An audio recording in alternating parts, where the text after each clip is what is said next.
Oui, nous avons passé ces 7 jours à l'hôtel ensemble. Oui. Ok, alors dis-nous, explique-nous un peu de mots comment ça s'est passé ce premier voyage.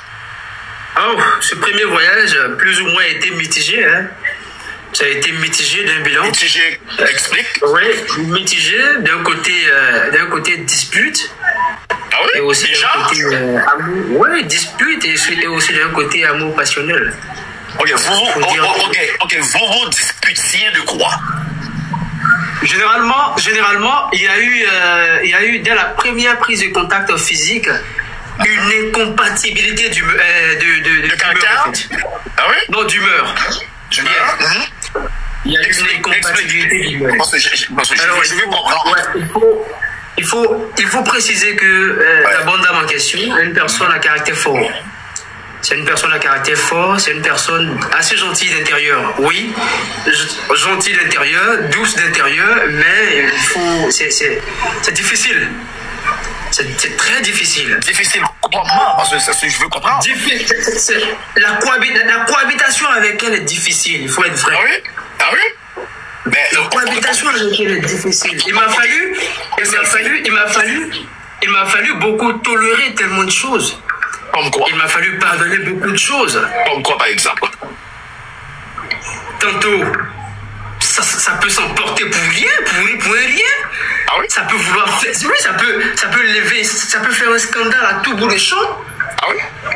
Ah oui, ça peut lever un scandale à tout bout de champ. Là, tu nous parles de son premier voyage en mai 2024. Premier voyage en mai 2024. Oui, je parle. Un séjour de 7 jours. 7 jours. Et parmi ces 7 jours passés ici à Abidjan, oui. On va dire en moyenne, on passait environ 25 minutes en famille.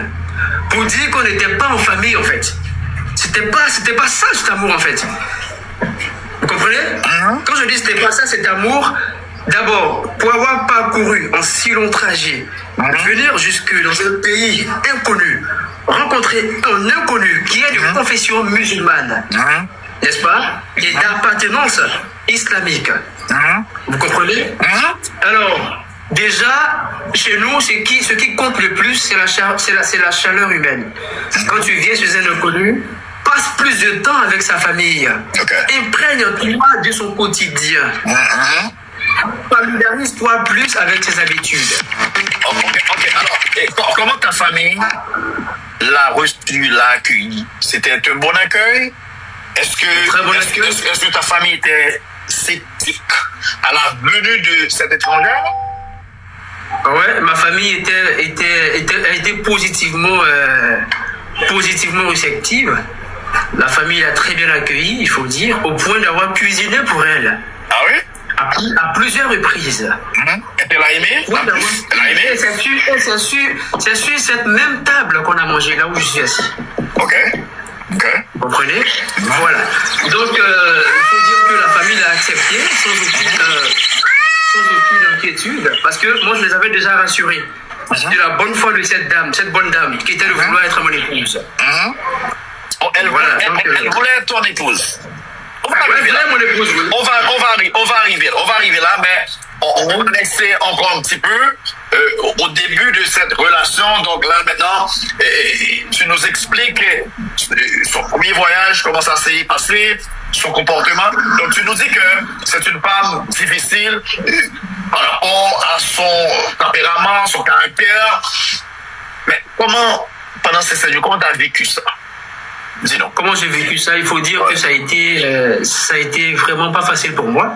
Parce que à la base, je suis quelqu'un de très patient. Je ne réagis généralement pas.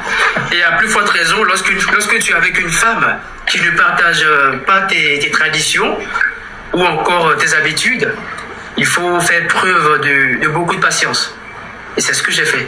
J'ai fait preuve de beaucoup de patience avec elle. J'ai été très compréhensif et j'ai accepté beaucoup de choses. Comme quoi? J'ai accepté beaucoup de choses. Saut d'humeur. Donne-nous quelques exemples. Saut d'humeur. L'individu venait même à hausser le ton sur moi en public. Ah oui? Ah oui, en public. Là, tu nous parles du premier voyage. Je parle du premier voyage. Ça a été fait, oui. Et j'ai même des enregistrements présentement qui circulent là présentement dans vos téléphones. Donc vous prenez les oui, j'ai pas de trucs. Voilà. J'ai pas de trucs, je sais. Ok. Voilà. Tu nous dis qu'elle a crié sur toi en public? Oui. C'est parti de rien en fait. Généralement c'est parti de rien. C'est parti de rien parce que pour moi, je dis qu'une personne doit être, c'est-à-dire en tant qu'individu, vous devez être fier de vous et de vos appartenances et aussi de ce que vous avez, n'est-ce pas? Oui. En tant qu'individu, vous devez être fier de ce que vous êtes, de ce que vous avez. Ne vous vantez pas une vie de rêve. C'est pas bon. Ok. On va arriver là. Ok. Donc, est-ce que le premier voyage, est-ce que tu étais satisfait de sa présence à Abidjan? Oui, j'ai été pour une première fois, pour un premier déplacement, aussi long, jusqu'en Afrique, pour une terre qu'on n'a jamais connue, qu'on n'a jamais vue, j'ai été satisfait. Pour vous dire, même s'il y a eu des pas d'imperfection, j'avais toléré en fait. J'étais passé là-dessus. Je me suis dit, bon, c'est la première fois, voilà, pour la prochaine fois, ça va très bien se passer. Voilà comment est-ce que j'ai réussi à passer le plonge là-dessus pour accorder une note assez positive à sa première venue à Abidjan. Voilà. Ok. Il y a pas mal de jolies ivoiriennes, il y a pas mal de belles africaines. D'accord. Donc, rencontrer une femme de l'autre côté de l'océan Atlantique. D'accord. Est-ce que tu n'as pas eu, genre, je dirais, aucune crainte, aucune peur à rencontrer une femme?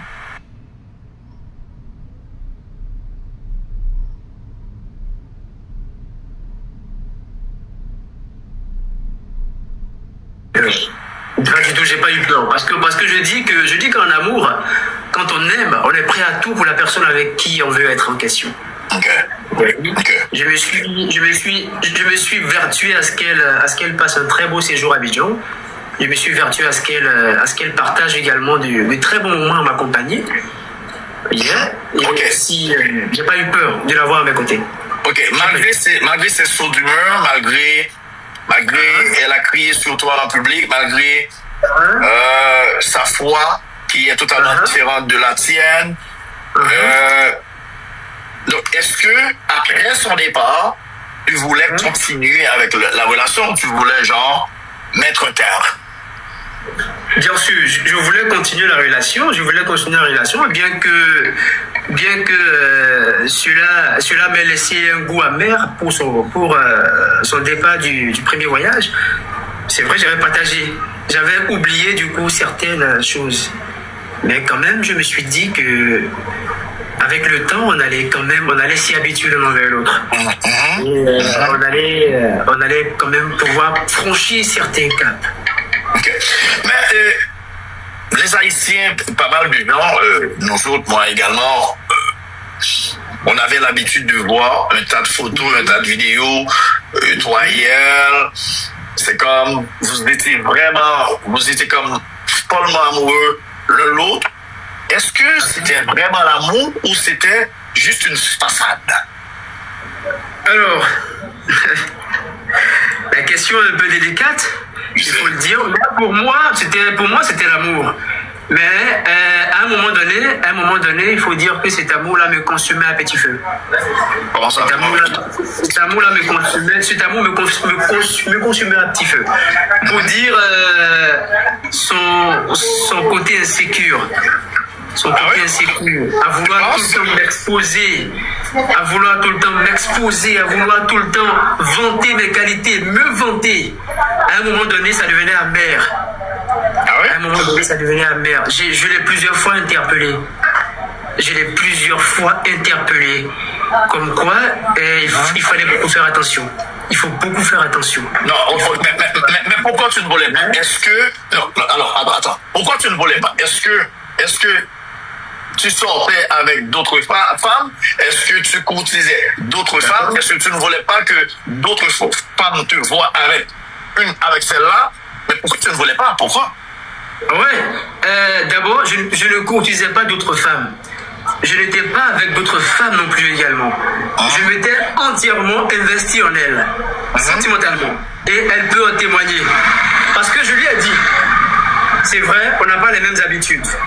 Moi, je suis quelqu'un de nature.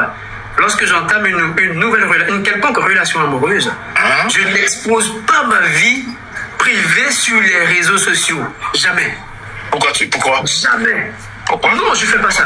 Parce qu'on ne peut pas atteindre, ou du moins on ne peut pas faire du mal à quelque chose dont on ne voit pas.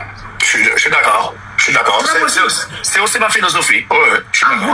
À vouloir tout exposer, c'est aussi c'est se livrer quand même au danger perpétuel de la société. C'est se livrer à toutes sortes de dangers liés à ce qu'on sait, à ce qui est arrivé malheureusement. Abdul, dis-nous pourquoi elle voulait tout le temps exposer sa vie privée. Pourquoi? Qu'est-ce qu'elle cherchait? J'aimerais savoir, je ne comprends pas encore, moi. Bon, je pense qu'elle avait tout le temps des choses à vouloir prouver aux gens. Elle avait tout le temps des choses à vouloir prouver aux gens, à vouloir prouver qu'elle est épanouie dans la relation. Parce que bien que chacun manifeste ses sentiments de différentes manières, moi je lui concédais cela. Mais toujours est-il que je la recadrais sans cesse. Je l'orientais sans cesse à ne pas vouloir tout exposer sur les réseaux, notamment ma personne. Parce que ça me dérangeait en fait. Ça me dérangeait parce qu'à un moment donné, je me sentais au-dessus de la jante masculine haïtienne. Comment ça? Là, c'est dangereux. Parce qu'à partir du moment où on vante un étranger en stigmatisant des personnes de chez soi, il y a un problème. Ok. Elle te disait quoi au sujet de nous autres haïtiens, nous autres? Ouais. Elle disait quoi? Qu'est-ce qu'elle te racontait?